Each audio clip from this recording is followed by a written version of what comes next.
Hey what's up everyone. So आजको भिडियोमा चाहिँ हामी Redmi 12 को बारेमा कुराकानी गर्ने छौं।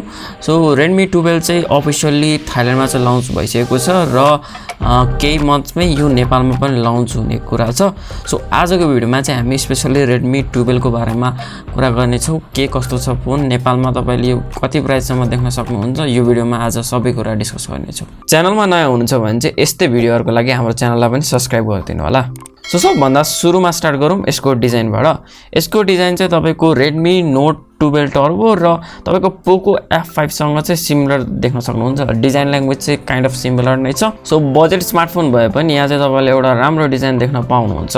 अब डिस्प्लेको कुरा गर्नुपर्दा चाहिँ यहाँ चाहिँ तपाईले 6.79 इन्चको चाहिँ आइपीएस डिस्प्ले पाउनुहुन्छ, जुन चाहिँ FHD प्लस रिजोल्युसनको साथमा आउँछ। त्यसैगरी यो डिस्प्लेमा चाहिँ तपाईले 90 हर्ट्ज को चाहिँ रिफ्रेश रेट पनि पाउन सक्नुहुन्छ।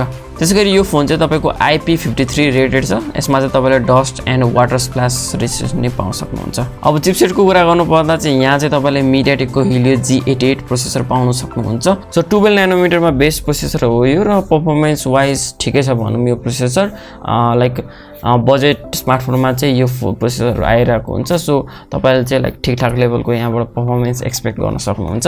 त्यसैगरी यो फोनमा चाहिँ तपाईले 8GB सम्मको चाहिँ र्याम पाउन सक्नुहुन्छ भने त्यसैगरी 256GB सम्म चाहिँ यहाँ तपाईले इन्टरनल स्टोरेज पाउन सक्नुहुन्छ।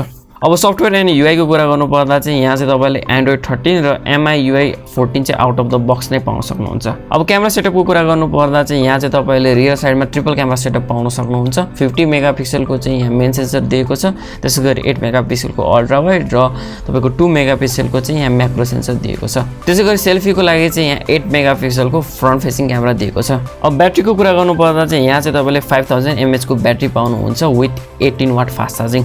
अब यो फोनको प्राइस कुरा गर्नुपर्दा चाहिँ यो फोन चाहिँ तपाईको थाइल्यान्डमा तपाईको $149 मा लन्च भएको छ यसको 8+128GB भेरिएन्टको लागि।